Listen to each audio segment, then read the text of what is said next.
নামাজ আদায় করো।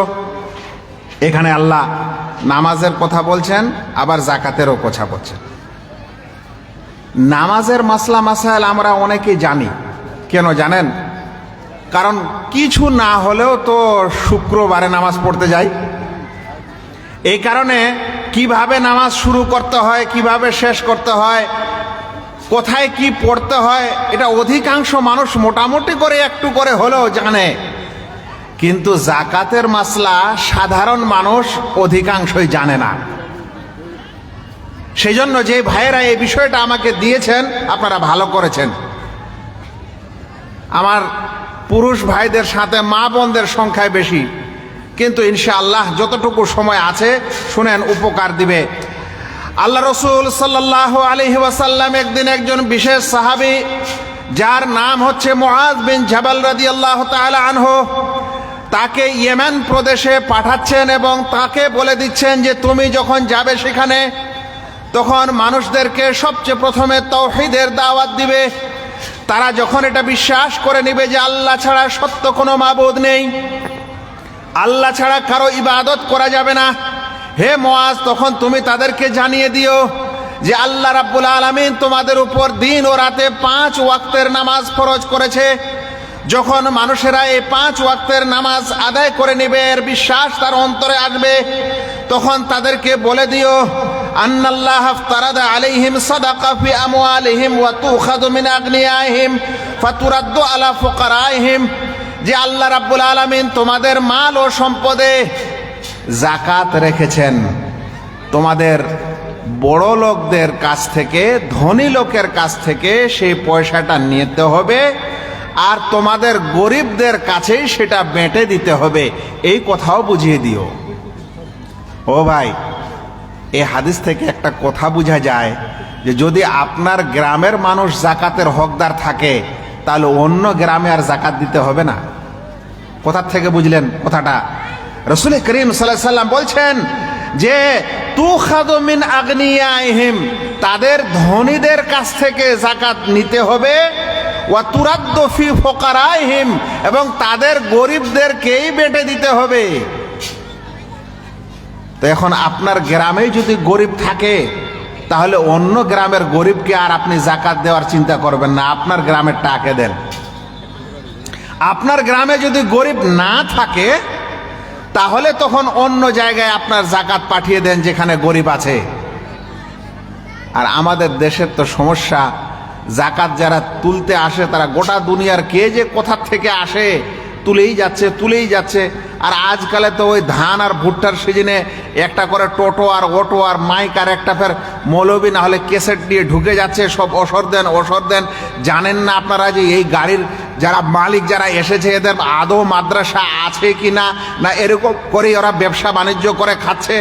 আপনারা এখনো জানেন না যে যে মাদ্রাসা থেকে চাঁদা নিতে এসেছে তারা বেদাতি মানুষ, কবর পূজারি না অন্য কিছু, আপনি দিয়েই চলে যাচ্ছেন। এরপরে আপনি এটাও বুঝছেন না যে যা আপনি দিলেন সেটা ওসর দিলেন না জাকাত দিলেন, কতখানে দিতে হতো না। দুনিয়ার সব মাদ্রাসাকে দিয়ে শেষ, আর যেটা নিজের কাছের মাদ্রাসা ওইটাই ভুলে গেছেন। আর এখানে হাদিসে কি বলা আছে যে ওই স্থানের যারা গরিব তাদেরকেই আগে দেন, তারপরে তখন দেখা যাবে যদি অন্য জায়গায় বাকি থাকে। মাসলা মাসাইলগুলো একটু পরে আসবে, আমি আপনাদের শুরুতে এটা বুঝাচ্ছিলাম। ভাইয়েরা, জাকাতের বিধানটা আল্লাহ রাব্বুল আলামিন আমাদেরকে দিয়েছেন, এত সুন্দর বিধান। দুনিয়ার মানুষ আজ যারা টাকা পয়সাওয়ালা হয় না, ওরা জানে না যে গরিব কাকে বলে, ওরা জানে না যে পেটের ক্ষুধা কি জিনিস, ওরা জানে না যে একজন মানুষ যখন মানুষের কাছে হাত পাতায় তখন তার লজ্জা শরম কোথায় রাখে, ওরা জানে না একজন মানুষ যখন মানুষের কাছে ভিক্ষা চায় তখন তার মান সম্মানের কি হয়। এই কারণে আল্লাহ রাব্বুল আলামিন ধনীদের উপর গরিবদেরকে জাকাত দেওয়ার একটা বিধান দিয়েছেন, যেন তারা গরিবদের এই দুর্দশার সময় তাদের সাথে থাকে। আল্লাহু আকবার। পৃথিবীতে এমনও ধনী মানুষ আছে হয়তো জীবনে কোনো গরিব মিসকিনকে দেখেও না, তাকে কিছু দেও না। তো ওই মানুষ কিভাবে বুঝবে যে গরিব মানুষের দুঃখ কি? ওই মানুষ কিভাবে বুঝবে? যে মানুষের বাড়িতে এক বেলা খাবার হয় না, সেই জন্য আল্লাহ রাব্বুল আলামিন কাউকে ধনী করেছেন, কাউকে গরিব করেছেন। ধনীদেরকে বলছেন গরিবদেরকে দেখবে, তাদেরকে জাকাত দিবে, যেন আপোষের মধ্যে একটা মিল থাকে, একটা মহব্বত থাকে। আরও একটা মনে রাখবেন, যেই সমস্ত মানুষেরা আমরা আজ ধনী, যাদের কাছে আমাদের জাকাত আছে, জাকাতের মতো মাল সম্পদ আছে, আপনি কি মনে করেন এই টাকা এবং মাল সম্পদ কি আপনি করেছেন না আল্লাহ আপনাকে দিয়েছে? আচ্ছা আপনি বলেন তো, আপনার জমিতে 100 কুইন্টাল ভুট্টা হয়েছে, তো ওই জমিটা কার? আপনি হয়তো বলবেন জমিটা আমার। ভাইয়া জমিটা আপনার, কারণ আপনার কাগজে লেখা হয়েছে আপনার, কিন্তু আসলে জমিটা কার? মানে আমার বাপ, আমার দাদু, আমাদের পর দাদু কোনো কি 1 ইঞ্চি জমি, 1 ইঞ্চি মাটি দুনিয়াতে আবিষ্কার করেছে? তাহলে এই মাটি দিয়েছে কে? আল্লাহ তাআলা। আর আমরা যে দানাটা লাগাচ্ছি মাটিতে, ওই দানাটা কি দুনিয়ার কোনো মানুষ তৈরি করতে পারবে? মানে আমরা যদি গোটা এই গোবিন্দপুরের মানুষ মিলে বলি যে একটা ভুট্টার দানা তৈরি করব, পারবো? তাহলে জমিটাও আল্লাহর, দানাটাও আল্লাহর। বলেন তো, এরপর ওই দানাটাতে যে পানি দিতে হয়, ওই পানিটা কার? হয় আকাশ থেকে আসবে, না হলে মাটির নিচে থেকে উঠবে। বলেন তো ওই বৃষ্টিটা কে দিল, আর ওই পানি কোথা থেকে আসলো? আচ্ছা বলেন তো, দানাটা আপনি ফেলে দিয়েছিলেন, ওই দানাতে আবার একটা টেক বের হলো, একটা গাছ বের হলো, ধীরে ধীরে বড় হলো, হতে হতে আবার ও দানা দিল। এই সকল কাজ করলো কে? এটাই হচ্ছে আল্লাহ রাব্বুল আলামিনের মাল ও সম্পদ। কিছু মানুষ মনে করে যে আমি হয়তো দান এবং এই জাকাত দিলে আমার মাল সম্পদ কমে যায়। না ভাই, জাকাতে মাল সম্পদ কমে না, বরং জাকাতে মাল সম্পদ বাড়ে। জেনে রাখবেন, এই জাকাত একটি এমন সুন্দর বিধান যে আল্লাহ রাব্বুল আলামিন আমাদেরকে মাল সম্পদ দিয়েছেন। আল্লাহ তাআলা আমাদেরকে ধান চাল দিয়েছেন, আল্লাহ তাআলা আমাদেরকে ভুট্টা ও গম দিয়েছেন। তার মাটিতে, তার পানিতে, তার দয়ায় এই ভুট্টা এবং এই দানা পৃথিবীতে আসে। আল্লাহ রাব্বুল আলামিন এর এই দানা যারা এখান থেকে যাকাত এবং ওশর বের করে না, প্রিয় নবী মুহাম্মদ মুস্তাফা সাল্লাল্লাহু আলাইহি ওয়াসাল্লাম বলছেন, মা মানা কওমুন আয-যাকাহ ইল্লা ইবতালাহুমুল্লাহু বিস-সিনিন। কোন কওম, কোন জাতি, কোন মানুষেরা যখন যাকাত দেয় না, ওশর দেয় না, তখন আল্লাহ তাআলার পক্ষ থেকে অনাবৃষ্টি, আল্লাহ তাআলার পক্ষ থেকে কাহাত সালি, অনাবৃষ্টি নেমে আসে।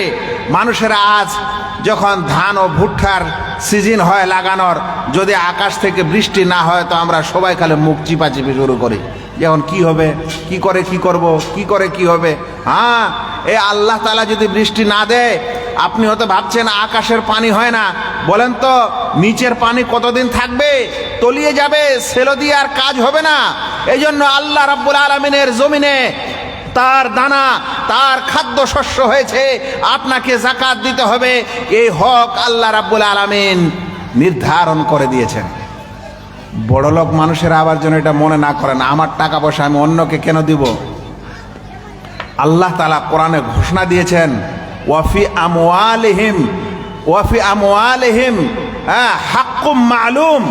তাদের ওই মাল সম্পদে একটা নির্ধারিত হক রয়েছে গরিব ও মিসকিনদের জন্য। আল্লাহু আকবার। তো আপনি যদি মনে করেন যে আমার কাছে ধান ও ভুট্টা হয়েছে তো গরিবকে আমি দিব না, না, আল্লাহ কোরআনে এটা বলে দিয়েছেন যে আপনার মাল সম্পদে গরিব দুঃখীর হক আছে, দিতেই হবে। আপনি বললে হবে না যেটা আমার, আল্লাহ বলছেন ওদেরও হক আছে, ওই জন্য তাদের দিতে হবে। সম্মানিত ভাই সকল, এবার একটা সুন্দর মাসলা শুনেন। মাসলাটা হলো যে আচ্ছা কি কি জিনিসে যাকাত দিতে হয়? যাকাতের গুরুত্বটা তো বোঝা গেল, কিন্তু কি কি জিনিসে যাকাত দিতে হয়? বা আমার একটা বাড়ি আছে 4 তলা, ওই বাড়িটারও কি যাকাত লাগবে? আমার 2টা ট্রাক্টর আছে, একটা 4 চাকা গাড়ি আছে, ওটারও কি যাকাত লাগবে? আমার একটা মিল আছে, ওটারও কি যাকাত লাগবে? না কি কি জিনিসে যাকাত দিতে হয়? দেখেন, আল্লাহ রাব্বুল আলামিন দয়াশীল, আল্লাহ তাআলা সব কিছুর উপর যাকাত রাখেননি ভাই। যাকাত আল্লাহ তাআলা রেখেছেন 4টি জিনিসের উপর। কয়টি জিনিসের উপর ভাই? 4টি জিনিসের উপর আল্লাহ তাআলা যাকাত জরুরি করেছেন, বাকি জিনিসের উপর যাকাত জরুরি না। 1 নম্বর হলো সোনা এবং রূপা, আর তার সাথে সাথে টাকা পয়সা, এই 3টা মিলে একটাই। কি বললাম? স্বর্ণ, রৌপ্য এবং টাকা পয়সা, এটা 1 নম্বর। যার উপর যাকাত দিতে হয় সেটা সেই মালের মধ্যে প্রথম মালটা হলো স্বর্ণ, রৌপ্য এবং টাকা পয়সা। দ্বিতীয় যে জিনিসে জাকাত দিতে হয় সেটা হলো উরুদুত তিজারা, এর মানে হলো ব্যবসার সামগ্রী। ব্যবসা বাণিজ্যের জন্য যা কিছু আপনি প্রস্তুত করেছেন, সেটা দোকান হোক, সেটা আপনার গোডাউন হোক, স্টক বিজনেস হোক, কিংবা আপনি জমি জমা কিনেন ও বেচেন সেটা হোক, এখন ব্যবসা বাণিজ্যের জন্য যা কিছু সামগ্রী, যা কিছু পণ্য, যা কিছু জিনিস আপনি দোকানে মজুদ রেখেছেন, বাড়িতে গাড়িতে মজুদ রেখেছেন, সেটাতে জাকাত লাগবে। এটা কত নম্বর হলো? 1 নম্বর কি বললাম? স্বর্ণ, রৌপ্য, টাকা পয়সা। 2 নম্বর ব্যবসার সামগ্রী। 3 নম্বর চতুষ্পদ জন্তু। 4 প্রকার পশুতে জাকাত আছে। একটা হলো উট, দ্বিতীয়টা হলো গরু, আর তৃতীয়টা হলো ছাগল ও ভেড়া। এটাকে বলা হয় চতুষ্পদ জন্তু। এই 3য় প্রকারের পর 4র্থ নম্বর যার উপর জাকাত আছে সেটা হলো শস্য দানা। শস্য দানা মানে যে সকল দানা আমরা খাই, খাদ্য দ্রব্য হিসাবে যেগুলা খাই, যেমন চাল, যেমন ভুট্টা, যেমন গম, যেমন যব, এই 4 প্রকার জিনিসের উপর জাকাত আছে। এছাড়া অন্য জিনিসের উপর জাকাত জরুরি না। আমি আবারও বলছি, আপনাদের কথাটা খুব সুন্দর করে মনে রাখেন। 1 নম্বর স্বর্ণ, রৌপ্য এবং তার সাথে টাকা পয়সা। 2 নম্বর ব্যবসার সামগ্রী। 3 নম্বর চতুষ্পদ জন্তু। 4র্থ নম্বর শস্য দানা, জমিন থেকে যা আবাদ করা হয়, উৎপন্ন করা হয়। এরপর শুনতে হবে কিসে কতখানি জাকাত দিতে হয়। শুনলেন 4 প্রকার জিনিসে জাকাত আছে। এবার স্বর্ণ, রৌপ্যে কতখানি জাকাত দিতে হয় আর টাকা পয়সায় কতখানি জাকাত দিতে হয় এটা আবার শুনেন। স্বর্ণ, যদি কোনো মানুষের কাছে সোনা থাকে, সেই সোনা অল্প থাকলে আপনাকে জাকাত দিতে হবে এরকম না, বরং দেখতে হবে যে আপনার কাছে কতখানি সোনা আছে। যদি কোনো মানুষের কাছে 85 গ্রাম স্বর্ণ থাকে, আরো একবার বলছি 85 গ্রাম স্বর্ণ থাকে, 85 গ্রাম স্বর্ণ থাকে, কিংবা এর চেয়ে বেশি থাকে, তাহলে সেই মানুষের সোনাতে জাকাত লাগবে। তাহলে স্বর্ণের জাকাতের নেশাব হলো 85 গ্রাম স্বর্ণ হওয়া। আচ্ছা, রূপার কতখানি রূপা থাকলে জাকাত দিতে হয়? রূপার জাকাতের নেশাব হচ্ছে 595 গ্রাম। এই যে ভাইয়েরা আপনারা অনেকে দাঁড়িয়ে আছেন, অনেকে 2-4টা ভাই আবার উঠে চলে যাচ্ছেন। ভাই, আমাকে যে বিষয় দেওয়া হয়েছে এই বিষয়ে আমি আপনাকে সুর করে বুঝাতে পারবো না, কারণ এটা আমাকে পড়া, এটা আমাকে বুঝাতে হবে। সেজন্য যে সকল ভাইয়েরা আসলে শুনতে চাচ্ছেন জাকাতের মাসলা মাসাইল, খুব সুন্দর করে শুনে নেন, ইনশাআল্লাহ কাজে দিবে। আমি আপনাদের বলছিলাম যে স্বর্ণ কতখানি হলে জাকাত দিতে হবে? 85 গ্রাম। আর রূপা কতখানি হলে জাকাত দিতে হবে? 595 গ্রাম। টাকা কতখানি হলে জাকাত দিতে হবে? 85 গ্রাম সোনার যা মূল্য বর্তমান বাজারে চলছে, এতখানি টাকা যেন আপনার কাছে থাকে। আবার একটা কথা বলি, টাকার কতখানি জাকাত? 85 গ্রাম স্বর্ণের যা দাম, আপনি 1 গ্রাম স্বর্ণের দাম বাজার থেকে মালুম করে নেন, নেওয়ার পর 85 গ্রাম স্বর্ণের যা দাম হয় সেটা যোগ করেন। যদি 4.5 লাখ টাকা হয় ধরে নেন, তাহলে 4.5 লাখ টাকা কিংবা এর বেশি হলে আপনাকে জাকাত দিতে হবে। এর কম হলে আপনার উপর জাকাত ফরজ নয়। এবার কথাটা বোঝা গেছে? তাহলে 85 গ্রাম স্বর্ণ বা তার বেশি যদি থাকে, 595 গ্রাম রূপা বা তার বেশি যদি থাকে, 95 গ্রাম স্বর্ণের যা মূল্য, এতখানি টাকা যদি আপনার কাছে থাকে বা এর চেয়ে বেশি থাকে, তাহলে আপনাকে জাকাত লাগবে, নচেত আপনার উপর জাকাত জরুরি না। এটা 1 নম্বর। জানেন, 2 নম্বর আল্লাহ তাআলা আরো একটা সুবিধা দিয়েছেন। এই স্বর্ণ ও রৌপ্য বা টাকা পয়সা যেন আপনার কাছে 1 বছর ধরে থাকে।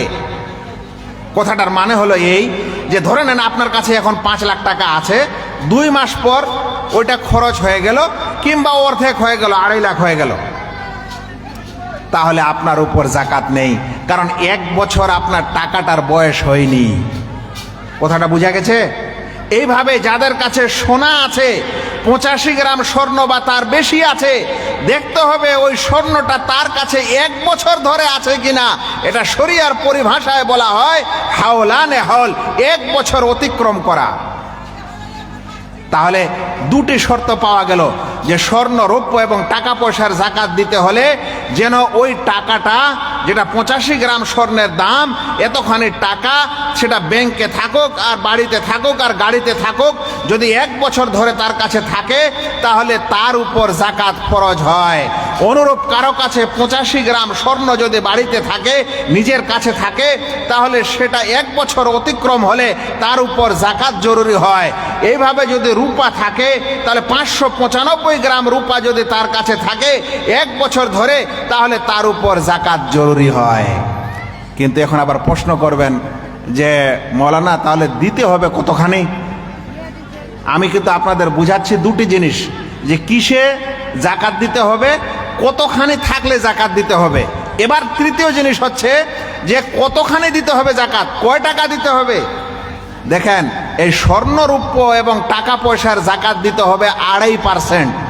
2.5% মানে ধরে নেন 85 গ্রাম স্বর্ণের দাম যদি 5 লাখ হয়, তাহলে 5 লাখে প্রত্যেক লাখে লাগবে 2,500 করে। তাহলে 5 দুগুণে 10, 10,000 আর 2,500, 12,500 টাকা লাগবে যদি কারো 5 লাখ টাকা কি হয় তার কাছে 1 বছর ধরে থাকে। এইভাবে কারো কাছে যদি 9 ভরি, 10 ভরি, 11 ভরি, 12 ভরি সোনা থাকে, তাহলে বাজারে যেটা ওর দাম যাবে সেই দামটা যোগ করে ওর মধ্য থেকে 2.5% জাকাত দিতে হয়। আবার রূপা যদি থাকে, তাহলে একটু আগে বলছিলাম 595 গ্রাম যদি কম করে হলে রূপা থাকে, তাহলে ওই রূপাটা 595 হোক বা এর উপরে যাক, ওটা বাজারে যত দাম যাচ্ছে সেই দাম, সেই মূল্য যোগ করার পর ওর থেকে 2.5% আপনাকে জাকাত দিতে হবে।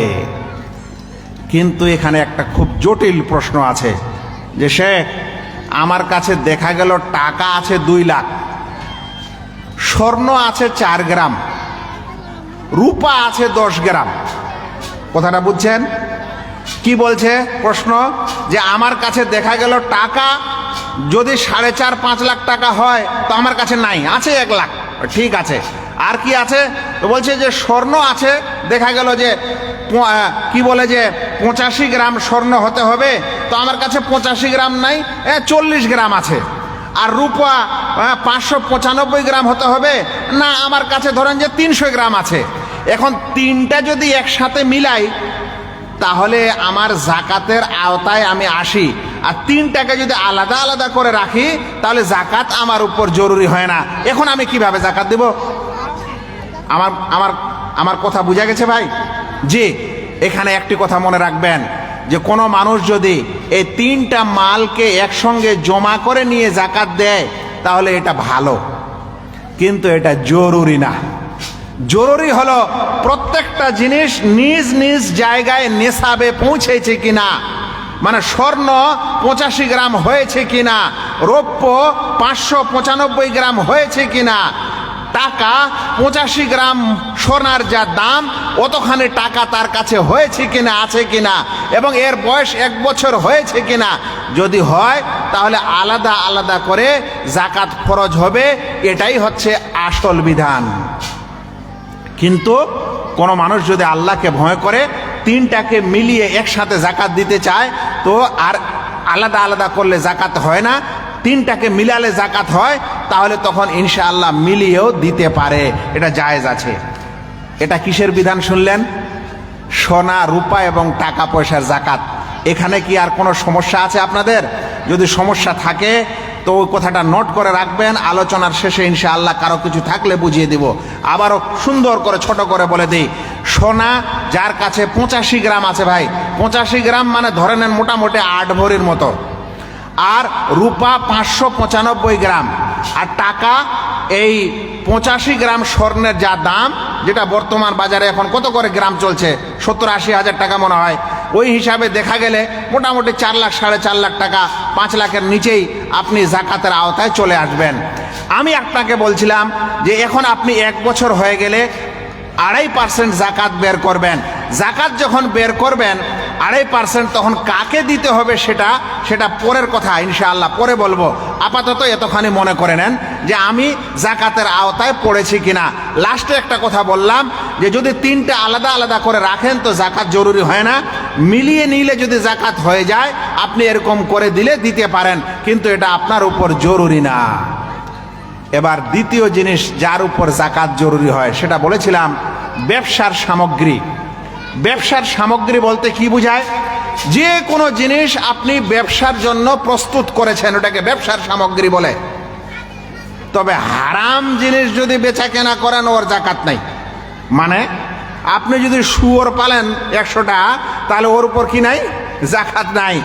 আপনি যদি চুরি করে দোকানে মাল সাজিয়েছেন তো ওই মালেরও জাকাত নাই, কারণ হারাম মালের জাকাত নাই। মোট কথা, আপনি ব্যবসা বাণিজ্যের জন্য ধরে নেন একটা আপনার মুদিখানার দোকান আছে, ধরে নেন আপনার কাপড়ের দোকান আছে, ধরে নেন আপনার হার্ডওয়্যারের দোকান আছে, ধরে নেন আপনার ফল ফ্রুটের দোকান আছে, ধরে নেন আপনার সোনার দোকান আছে, ধরে নেন আপনার রূপার দোকান আছে, ধরে নেন আপনার কি বলে যে মোটর সাইকেলের শোরুম আছে, ধরে নেন আপনার এরকম ইত্যাদি শোরুম আছে, ধরে নেন আপনার দোকান নাই কিন্তু গোডাউন আছে, গোডাউনে আপনি সিজনে ভুট্টা হোক, গম হোক, চাল হোক কিনে আপনি জমা রেখেছেন। ধরে নেন আপনি এমনি দোকান নাই কিন্তু আপনি জমি জমার, যাকে আমরা বলি জমি জমা কেনা বেচা করে, দালালি করে, তার মানে একটা জমি কিনে আবার লাভ হলে ছেড়ে দেয়, জমি কিনে আবার লাভ হলে ছেড়ে দেয়, এই সব কিছুকে বলা হয় ব্যবসার সামগ্রী। বুঝা গেছে? এখন আপনি একটা দোকানদার, যখন আপনার দোকানের বয়স 1 বছর হবে, যেদিন দোকান দিয়েছেন তখন থেকে নিয়ে যেদিন 1 বছর বয়স হবে ওই দিন আপনি আপনার দোকানের সব মালের একটা হিসাব করবেন। পুঙ্খানু কম্পিউটারে না পারলেও আপনি একটা আন্দাজা লাগিয়ে, আপনি একটা অনুমান করে একটা হিসাব লাগাবেন, লাগিয়ে দেখবেন যে আপনার দোকানে কতগুলা টাকার জিনিসপত্র আছে। দেখা গেল 10 লাখ আছে, তাহলে বলবো আপনার উপর জাকাত জরুরি। দেখা গেল 2-3 লাখ আছে, তো বলবো আপনার উপর জাকাত জরুরি হয়নি। বলবেন কতখানি দেখবো? ওই 85 গ্রাম স্বর্ণকে দেখবেন যে 85 গ্রাম স্বর্ণের দাম এখন আমাদের এই সময় কত, যা দাম অতখানি টাকার জিনিস যদি আপনার দোকানে থাকে আর 1 বছর বয়স হয়ে গেছে, তাহলে এখন আপনাকে সব জিনিসগুলার যা দাম লাগিয়েছেন সেই দামের থেকে 2.5% আপনাকে বছরে জাকাত দিতে হবে। বুঝা গেছে ভাই কথাটা, হিসাবটা? এগুলো সব দোকানদার ও ব্যবসা বাণিজ্যের জাকাতের নিয়ম, যে আপনি বছর শেষে আপনার দোকানের সমস্ত মালের একটা মূল্য, একটা আনুমানিক দাম লাগাবেন, লাগার পর দেখবেন 85 গ্রাম স্বর্ণের বরাবর মাল আছে কিনা। এতখানি আছে বা এর বেশি আছে, তাহলে 2.5% আপনি জাকাত বের করে দিবেন। তার মানে ছোট মোটো পানের দোকান টোকান অমুক তমুক এগুলাতে জাকাত আসবে না। একটু ভারী ধরনের ব্যবসা বাণিজ্য করে, আর আজকালে যে কোনো দোকানে 5 লাখ টাকার মাল লাগে ব্যবসা বাণিজ্য করলে, তো এরকম 4-5 লাখ টাকা যাদের মূলধন লাগে এরকম প্রায় সকল মানুষের উপর জাকাত আছে। যারা জমি জমার ব্যবসা বাণিজ্য করেন, আপনি 1 বছরে যেই সকল জমি বিক্রি করেছেন, কেনার পর এখন আপনি যে সকল জমি বিক্রি করেছেন ততগুলা জমির কত দাম হয়েছে সেই দামের 2.5% আপনাকে জাকাত দিতে হবে। এটা ছিল দ্বিতীয় জিনিসের জাকাত দেওয়ার নিয়ম। এবার তৃতীয় জিনিসের জাকাত দেওয়ার নিয়ম শুনেন। তৃতীয় জিনিসটা কি বলেছিলাম? যে তৃতীয় জিনিস যার উপর জাকাত জরুরি হয় সেটা হলো চতুষ্পদ জন্তু। ভাইয়েরা, আল্লাহ তাআলা আমাদের হাঁস মুরগির উপর জাকাত দেননি। আল্লাহ তাআলা আমাদের কি বলে যে ঘোড়ার উপর জাকাত রাখেননি। এমনকি কেউ যদি হরিণ পুষে তো হরিণের উপরও জাকাত রাখেননি। জাকাত রেখেছেন উটের উপর, সেটা পুরুষ হোক বা উট হোক বা উটনি হোক। ছাগল, সেটা ছাগল হোক মানে খাসি হোক কিংবা বকরি হোক, ভেড়া হোক কিংবা ভেড়ি হোক। এইভাবে গরু, সেই গরুটা কি বলে বলদ হোক কিংবা গাভী গাই হোক, এই চতুষ্পদ জন্তুর উপর আল্লাহ তাআলা জাকাত রেখেছেন। কিন্তু কথা হলো যে আপনার বাড়িতে কতগুলা ছাগল হলে জাকাত দিতে হবে, কতগুলা গরু হলে জাকাত দিতে হবে, আর কতগুলা উট হলে জাকাত দিতে হবে, এটা আসল জিনিস। আপনারা শুনলে কিছু মানুষ আনন্দ পাবেন, কিছু মানুষকে আশ্চর্য লাগবে, আল্লাহ তাআলা যে জাকাত আমাদের উপর জরুরি করেছেন, এর মানে এটা নয় যে আল্লাহ তাআলা আমাদেরকে ঠকাতে চান, নাউজুবিল্লাহ। আল্লাহ তাআলা আমাদের মাল সম্পদকে ধ্বংস করতে চান না ভাই, এটা আল্লাহ তাআলার কখনো উদ্দেশ্য নয়। এই জন্য আল্লাহ রাব্বুল আলামিন যখন এই চতুষ্পদ জন্তুর উপর জাকাত রেখেছেন, তখন হাদিসে একটা শর্ত বর্ণনা হয়েছে। সেই শর্তটা হলো, এই সকল চতুষ্পদ জন্তু যেন চারণ ভূমিতে মানে মরুভূমিতে এমনিতে চরে খায়। যেই সকল গরু ছাগল মরুভূমিতে চরে খায়, তাদেরকে বাড়িতে খাবার দিতে হয় না, কিনে ঘাস কেটে খেড় কিনে বাড়িতে এরকম খেতে দিতে হয় না। বলেন কৃত্রিম জমিতে আল্লাহ তাআলার মরুভূমিতে চরে চরে খায়, ওদেরকে মালিককে খাওয়ার ব্যবস্থা করে দিতে হয় না, সেগুলো চতুষ্পদ জন্তুর উপর জাকাত আছে। কিন্তু যে সকল চতুষ্পদ জন্তু গরু ছাগল এবং কি বলে খাসি আর গাই ও গাভী ও মহিষ, যেগুলো মানুষ বাড়িতে আমরা লালন পালন করছি, সকাল বিকাল খেতে দিচ্ছি, ঘাস এনে দিচ্ছি, কেউ কিনে দিচ্ছি, কেউ কেটে কেটে খাওয়াচ্ছি, এই সকল চতুষ্পদ জন্তুর উপর জাকাত নেই। আল্লাহু আকবার।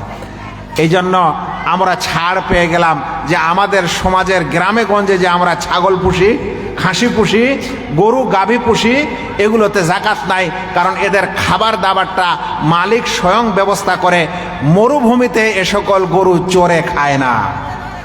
তারপরেও একটা জিনিস বোঝা দরকার, সেটা হলো, আমি যে আপনাদের বলছি যে এটার উপর জাকাত নেই, মানে জাকাত ফরজ নেই, কিন্তু আপনি বিক্রি করার পর কিছু জিনিস আল্লাহর রাস্তায় দান করবেন, এটাকে নফল জাকাত বলা হয়। এটা করতে ভুলবেন না। আপনার একটা খাসির দাম যদি 10,000 হয়, 15,000 হয়, 20,000 হয়, তার থেকে আপনি 500,000 টাকা দান করবেন। এটা আল্লাহ তাআলা পছন্দ করেন, এটাকেই নফল জাকাত বলা হয়। আচ্ছা, একটা তো ছাড় পেয়ে গেলেন, কিন্তু এখানে একটা জিনিস আরো বুঝতে হবে যে আচ্ছা, কতগুলা ছাগল হলে জাকাত দিতে হয়? 5টা হলেই দিতে হবে না, 40টার নিচে কোনো ছাগলে জাকাত আসে না। 40টার বেশি হতে হবে, 41 হতে হবে, এর উপর হতে হবে। গরু কম করে হলে 30টা হতে হবে, তার নিচে জাকাত নাই। উট কম করে হলে 5টা হতে হবে, 5-এর কম হলে সেই উটের উপর জাকাত নেই। আল্লাহু আকবার। আপনি একটু চিন্তা করেন ইসলামের এই বিধানকে, যে যদি আজ আল্লাহ তাআলা সব ধরনের চতুষ্পদ জন্তুর উপর জাকাত করে দিতেন, তাহলে আমাদের মা ও বোনেরা এবং গ্রামের মানুষেরা যে 1-2টা খাসি পুষে, এদের উপর জাকাত চলে আসতো। আমাদের বাড়ি ঘরের যে 2টা গরু হাল বাহার জন্য এর আগে মানুষ রাখতো, এখন ট্রাক্টর চলে আসলো, ওগুলোর উপর জাকাত চলে আসতো। কিন্তু আল্লাহ তাআলা এগুলোর উপর জাকাত রাখেননি। জাকাত রেখেছেন ওই সমস্ত গরু ছাগল যেগুলা মরুভূমিতে চরে খায়, তাদেরকে কোনো খাবার মালিককে প্রস্তুত করে দিতে হয় না। সেই জন্য আরবের মরুভূমিতে যে সকল ভেড়ার পাল হয়, শত শত ভেড়ার পাল চরে খায়, ওই সকল জিনিসের উপর জাকাত আছে। কিন্তু আজকালকে আমরা যে সকল পশু লালন পালন করি, সেগুলোর উপর ইনশাআল্লাহ জাকাত নেই। এই 3টি জিনিস বর্ণনা হলো। এবার চতুর্থ জিনিস যেটা সবচেয়ে বেশি আমাদের জানতে হবে, সেটা হলো আমাদের শস্য দানা, ধান, গম, ভুট্টা, যেটাকে বলা হয় জমি থেকে উৎপন্ন দানা, শস্য দানা, সেই শস্য দানাতে কিভাবে জাকাত দিতে হবে ভাই? আর এগুলা কোনটাতে দিতে হবে?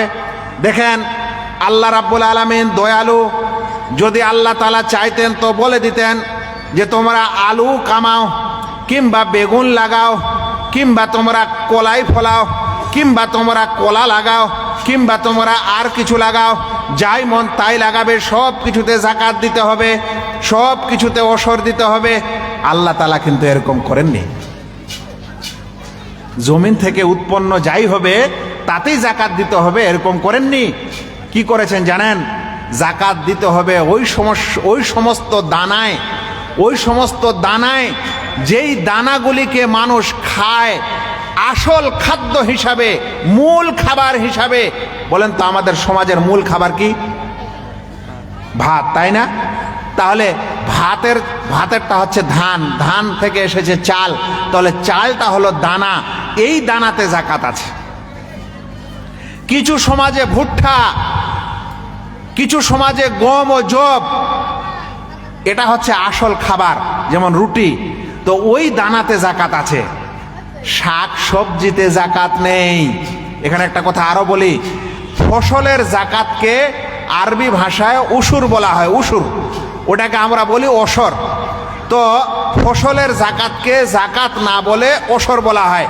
বাকি তিনটা জাকাতের কথা যে শুনলেন ওটাকে বলা হয় জাকাত, আর ফসলের জাকাতকে বলা হয় ওসর। এটার মধ্যে কোথার মধ্যে পার্থক্য, কিন্তু জিনিস একই। আমি আপনাদের বুঝাচ্ছিলাম যে যে সকল শাক সবজি আমাদের হয় সেই সকল শাক সবজিতে জাকাত নেই, জাকাত আছে ওই সকল দানায় যেগুলো আমরা শস্য দানা হিসাবে, মূল খাদ্য হিসাবে আমরা খেয়ে থাকি। ভাই, আপনি যদি কারো বাড়িতে যান বা নিজের বাড়িতে ভাত খান, এক প্লেট আপনাকে ভাত দিয়েছে, আর এক প্লেট আপনাকে বেগুনের সবজি দিয়েছে, আর এক প্লেট আপনাকে আলুর ঝোল দিয়েছে, আর এক প্লেট আপনাকে ধরে নেন যে মাছও দিয়েছে, গোস্ত দিয়েছে, কিন্তু এর মধ্যে আসল খাবার কোনটা?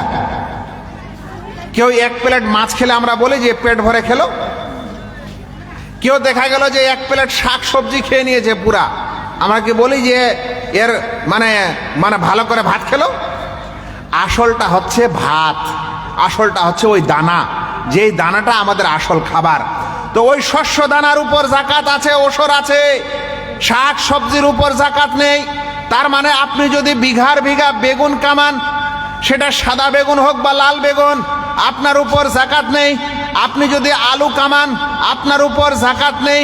আপনি যদি আর অন্য কোনো জিনিস কামান যেটা শাক সবজি, তার উপর কোনো ওসর নেই। হ্যাঁ, ওসর আছে, যে বিক্রি করলেন, বিক্রি করার পর ওই 85 গ্রাম স্বর্ণের মতো টাকা চলে আসলো ফসলে, তাহলে এখন ওই টাকাতে জাকাত দিতে হবে, কিন্তু ওই শস্যটার উপর, সবজির উপর জাকাত নেই।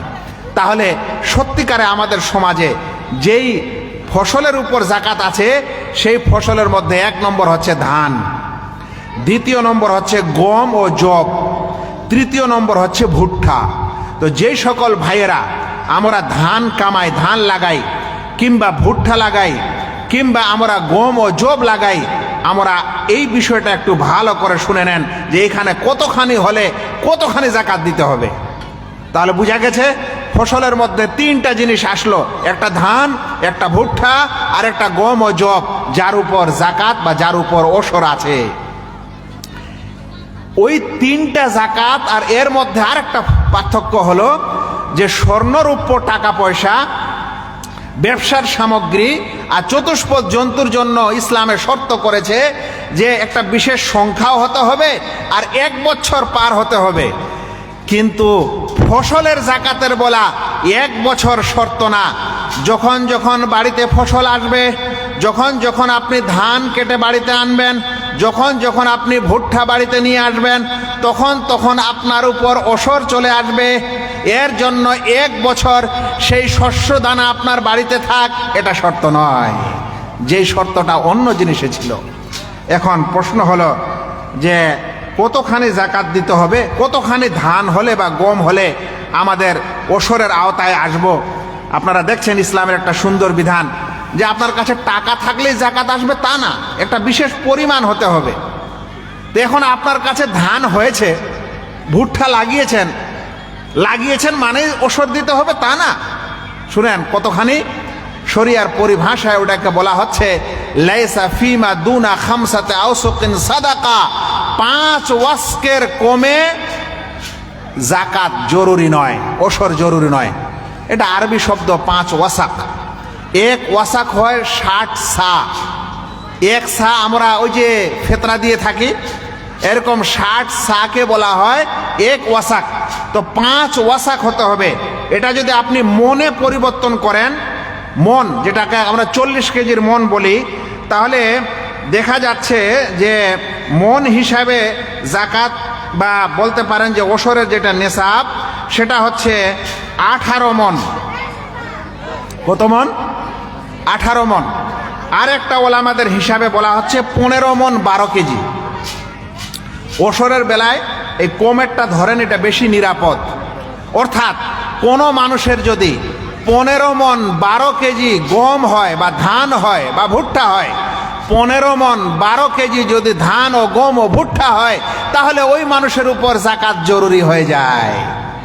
তার মানে আপনার কাছে 10 মন হয়েছে, 12 মন হয়েছে, 13 মন হয়েছে, 14 মন হয়েছে, 15 মন হয়েছে, 12 কেজি আরো বাকি আছে, তাহলে আপনার উপর ওসর জরুরি নয়। এখন আমাকে বলেন, আমাদের এই সমাজে 15 মনওয়ালা মানুষ বেশি আছে কৃষক, না 15 কুইন্টালওয়ালা বেশি আছে? হ্যাঁ বলেন। আর এই হিসাবে আমাদের কতজনের উপর ওসর জরুরি আছে? আল্লাহু আকবার। শুনেন, 15 মন 12 কেজি যদি আপনার কাছে শস্য দানা আসে, ধান হয় কিংবা জব হয় কিংবা গম হয় কিংবা ভুট্টা হয়, তাহলে আপনাকে ওসর দিতে হবে। কিন্তু কতখানি দিতে হবে? কতখানি ওসর দিবেন? 15 মন 12 কেজি আপনার ভুট্টা হয়েছে বা ওর বেশি হয়েছে, দেখেন যখন আপনার কাছে 15 মন 12 কেজি এই শস্য দানা হবে বা এর বেশি হবে, তখন সবগুলার 10 ভাগের 1 ভাগ ওসর দিতে হবে। আমরা বলি 10 মনে 1 মন, এই কথাটা বেশি ভালো না। বলতে হবে 15 মন 12 কেজির পর যত হোক সবগুলা মিলিয়ে 10 ভাগের 1 ভাগ। যখন আকাশের পানি দিয়ে হবে, এটা তখন যখন আকাশের পানি দিয়ে হবে। রাসূল করিম সাল্লাল্লাহু আলাইহি সাল্লাম বলছেন যে ওয়াফিমা সুকিয়া বিসানিয়াতে নিসফুল আশারা, যদি আকাশের পানি দিয়ে হয় তাহলে 10 ভাগের 1 ভাগ দিতে হবে। আর যদি কোনো মানুষ নিজে নিজে সেচ দেয়, যেটা কি বলে যে প্রথম যুগে জাঁত দিয়ে সেচ দিত, নদী থেকে পানি উঠিয়ে দিত, কিংবা সেলো দিয়ে হয় কিংবা মোটর দিয়ে হয়, ইত্যাদি দিয়ে যদি পানি সেচ দেয়, তাহলে তখন 20 ভাগে 1 ভাগ। আল্লাহু আকবার। আল্লাহ তাআলা রহম দেখেন আমাদের উপর। আল্লাহর পানিতে যদি হয় তাহলে 15 মন 12 কেজি হয়েছে বা এর চেয়ে বেশি হয়েছে, তাহলে সবগুলা জমা করে 10 ভাগের 1 ভাগ আপনি ওসর বের করেন, বাকিগুলো আপনি আপনার কাছে রাখেন। আর যদি দেখেন যে না, এটা তো আল্লাহর পানি দিয়ে হয়নি, মানে আসমানের পানি দিয়ে হয়নি, আমি নিজে পানির ব্যবস্থা করেছি। কেমন? যেমন আজকাল সেলো দিয়ে দিচ্ছেন, নদীতে বিশেষ মোটর ও মেশিন লাগিয়ে ওখান থেকে এনে দিচ্ছেন। পুরাতন যুগে যে বললাম যে পুকুর থেকে জাঁতে ছিকে ছিকে দিত, রাসূল সাল্লাল্লাহু আলাইহি সাল্লামের যুগে উটের পিঠে পানি নিয়ে এসে ওই সেচে পানি দিত। এরকম যদি হয় তাহলে তখন 20 ভাগের 1 ভাগ। আল্লাহু আকবার। তার মানে আপনার কাছে ধরে নেন 15 মন 12 কেজি হয়েছে, এখন ওটাকে 20 ভাগ করেন, করার পর 1 ভাগ আপনি যাকাত দেন। আর যদি আল্লাহ তাআলার পানিতে হয়েছে তাহলে 10 ভাগ করেন, করার পর 1 ভাগ ওসর দেন, বাকিটা আপনার কাছে রেখে দেন। এখন একটা প্রশ্ন আপনাদের মাথায় আসতে পারে যে মৌলানা সাহেব, যদি একটা পানি আমরা দিই আর একটা পানি যদি আসমানের হয় তাহলে কি করব? হতে পারে কিনা? আচ্ছা শুনেন, ইসলামে কোনো এমন বিধান নেই যে বিধানের সমাধান নেই। আমাদের ওলামারা সব সমাধান দিয়েছেন, কিন্তু মানুষ শুনতে চায় না ভাই, মানুষ বুঝতেও চায় না। আর এই যে বলছি এখন যে সুর দিয়ে ওয়াজ চলছে না, তাহলে এখন মজলিস ফাঁকা। কিন্তু এই কথাটা, এই বিধানটা যে একটা মুসলমানের জন্য কত জরুরি, একটা কৃষক মানুষের জন্য কত জরুরি, একটা গ্রামের মানুষের জন্য কত জরুরি, আমরা কিন্তু এটা বুঝতে চাই না। শুনেন, যদি আপনার সত্যিকারে এরকম হয় যে একটা সেচ আপনি দিয়েছেন আর একটা সেচ আল্লাহর আকাশ থেকে এসেছে, তাহলে ওলামারা বলছেন তাহলে এই সময় এক কাজ করতে হবে যে 10 ভাগের একটু উপরে উঠেন আর 20 ভাগের একটু নিচে নামেন, তাহলে 15 ভাগে 1 ভাগ ওসর দিয়ে দেন। বুঝা গেছে? এখন কি করতে হবে? আকাশের পানিতেই হয়েছে তাহলে 10 ভাগের 1 ভাগ, নিজের পানিতে হয়েছে তাহলে 20 ভাগের 1 ভাগ, কিছু আকাশের পানি কিছু আপনার পানি হয়েছে তাহলে 15 ভাগে 1 ভাগ ওসর দেন, ইনশাআল্লাহ এটাও হয়ে যাবে। এখন আপনি শুনলেন যে আপনাকে ওসরটা কিভাবে দিতে হয় ধান, গম এবং জব ইত্যাদির। ভাই সকল, এখন কিছু মানুষ আবার একটা ফতোয়া দিচ্ছে যে ওসর যখন দিব তখন কি ওই যতগুলা পাইট লেগেছে ওই পাইটের খরচ বাদ দিব, যতগুলা সুফলা দিয়েছি, ইউরিয়া দিয়েছি, বিষ মারা দিয়েছি, ঘাস মারা দিয়েছি, ওগুলার সব খরচ বাদ দিব, হালের খরচ বাদ দিয়ে কি ওসর দিব? তার মানে দেখা গেল বাড়িতে 50 কুইন্টাল ভুট্টা এসেছে, এখন আনার পর বলছে যে ট্রাক্টরের খরচ এত, হালবাহা ভুট্টা কাটার এত, সার এত, নেলানি এত, ঘাস উঠা এত, আর ওই কি বলে যে ট্রাক্টরের ভাড়া এত। কারণ সবগুলা বাদ দিয়ে দেখছে 50 কুইন্টালের মধ্যে আরো 20 কুইন্টাল খরচ গেল। বলে তাহলে কত বাঁচলো? বলে 30 কুইন্টাল। বলছে এখন এই 30 কুইন্টালে তাহলে ওষুধ দিতে হবে। আচ্ছা বলেন তো একটা কথা, আমাদের রাসূল সাল্লাল্লাহু আলাইহি সাল্লামের যুগে হাল লাগেনি? তারা কি এমনি জমিতে এরকম ফেলে দিতেন নাকি? মানে ওদেরকে হাল দিতে হতো না? ওদেরকে কৃষক কর্মচারী লাগতো না? ওদের জমিতে কি ঘাস হতো না? আল্লাহ রাসূল সাল্লাল্লাহু আলাইহি সাল্লাম এই কথা বলে যাননি যে তোমরা হাল বাহা খরচ আর কি বলে সুফলা আর সারের খরচ আর অমুকের খরচ বাদ দিয়ে তোমরা ওষুধ দিবে, এই কথা বলেননি। সেজন্য যারা এই ফতোয়া দিয়েছে তাদের এই ফতোয়াতে শিথিলতা আছে। শিথিলতা মানে অবহেলা আছে। সৌদি ফতোয়া বোর্ডকে জিজ্ঞাসা করা হয়েছে এবং এই ফতোয়া আমার কাছে লেখা আছে, আমি চাইলে আপনাদেরকে পড়ে শোনাতে পারি। যে যখন বলা হচ্ছে ইনদা ইখরাজে যাকাতিল হুবুবি ওয়াস সিমার হাল তুকসামু তাকালিফু যিরা, প্রশ্ন করা হচ্ছে সৌদি ফতোয়া বোর্ডকে যে যখন আমরা শস্য দানার ওষর দিব তখন কি আমরা খেতিবাড়ি করার খরচটাকে বাদ দিয়ে দিব? প্রশ্নটা বুঝা গেছে? এবার উত্তরটা শুনেন। তারা বলছেন তুখরাজু যাকাতুল হুবুবি ওয়াস সিমারি ইযা বালাগাত নিসাবান ফাআকসার বিকাতইন নাযরি আম্মা উনফিকা আলাল মাজরাআতি মিন মাসরুফাত। বলছেন যে যাকাত এবং ফলের আপনাকে ওষর দিতে হবে যখন নেসাবে পৌঁছে যাবে। নেসাবে মানে ওই পরিমাণ 5 ওয়াসা 15 মণ 12 কেজি। বলছে বিকাতইন নাযরি আম্মা উনফিকা, এটা দেখার দরকার নেই যে কতখানি খরচ হয়েছে, খরচপাতি বাদ দিয়ে যাক ওষুধ দিতে হবে এরকম না। লিআন্না নবী সাল্লাল্লাহু আলাইহি সাল্লাম কানা ইয়ামুরু উম্মালাহু বিখারসিল সিমার আলা আহলিহা সুম্মা ইয়াখুযু যাকাত বিমাওযিবিল খারসি। কারণ আল্লাহ রাসূল সাল্লাল্লাহু আলাইহি সাল্লাম যাকাত উসুলকারীদেরকে পাঠাতেন, তারা তখন ওখানে গিয়ে আইডিয়া লাগাতো যে এখানে কতগুলা খেজুর হবে আর কতগুলা জাকাত আসতে পারে। ওই আইডিয়া লাগিয়ে তারা জাকাত নিয়ে আসতেন। মালিককে এটা বলতেন না যে তোমাদের এই খেজুরের বাগান ও গাছ লাগাতে কত খরচ হয়েছে। কথাটা বুঝা গেছে ভাই? তো রাসূল সাল্লাল্লাহু আলাইহি সাল্লামের যুগেও হাল ছিল, খরচপাতি ছিল, কিন্তু এই হিসাব তারা দেননি। কিন্তু আমাদের যুগে কিছু মানুষ একটু জাকাত থেকে বাঁচার জন্য এরকম বিভিন্ন কথা বলে, যেটা সহি নয়, যেটা সঠিক নয়। ভাই সকল, এরপরে আমরা ধীরে ধীরে একটু বিভিন্ন মাসলা জেনে নেব।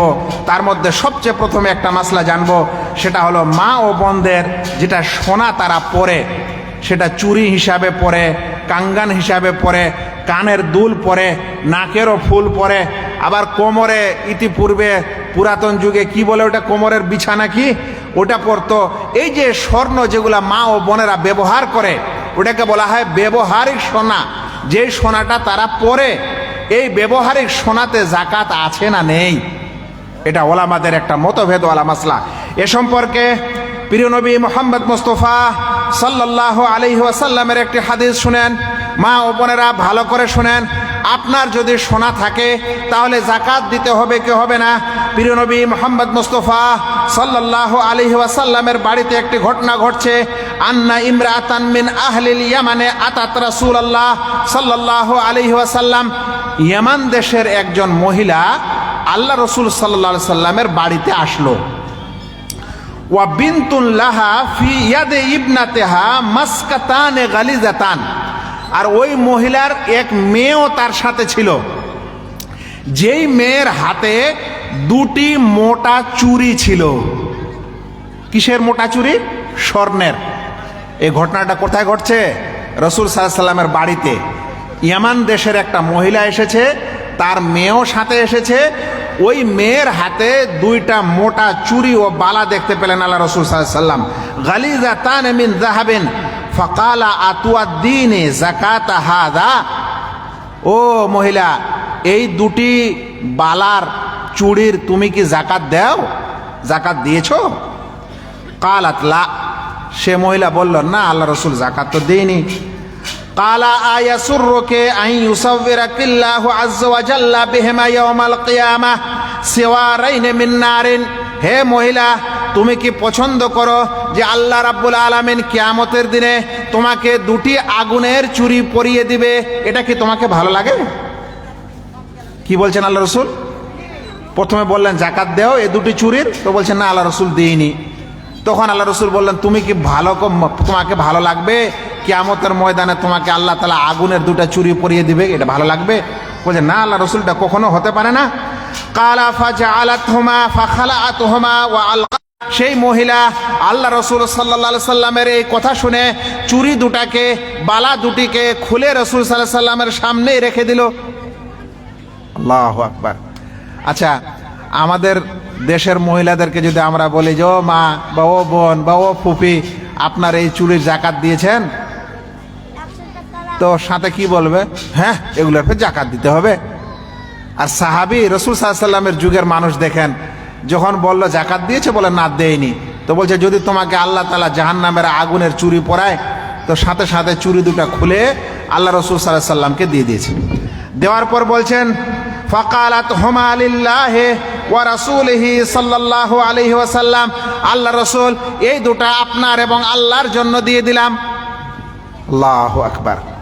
জাকাত দিতে হবে তা না, চুরি দুটাই দিয়ে দিলেন আল্লাহ রসুল সাল্লাল্লাহু আলাইহি সাল্লামকে। এই হাদিসটাকে আবু দাউদ বর্ণনা করেছে এবং তিরমিজি বর্ণনা করেছে এবং এর সনদ হচ্ছে হাসান। আচ্ছা ভাই, তাহলে এই হাদিস থেকে কি বোঝা গেল? এই হাদিস থেকে বোঝা গেল যে স্বর্ণ ও রূপ্য যেগুলা মা ও বোনেরা পরে চুরি হিসাবে, গয়নাগাটি হিসাবে, সেগুলার উপরে জাকাত আছে। কিন্তু কখন জাকাত আছে? যখন ওই 85 গ্রাম স্বর্ণের মতো তার কাছে সোনা থাকবে। মানে দেখা গেল চুরি আছে 5 গ্রামের, 8 গ্রামের, কানের বালি আছে 2 গ্রামের, চেন আছে 4 গ্রামের। একজন মহিলার মায়ের কাছে, মা ও বোনের কাছে যতগুলা স্বর্ণ আছে, সেই স্বর্ণগুলো জমা করতে হবে। করার পর যদি দেখা যায় যে 85 গ্রাম স্বর্ণ হয়ে গেছে কিংবা তার বেশি আছে, তাহলে সব স্বর্ণের একটা দাম লাগার পর 2.5% সেখান থেকে এখন জাকাত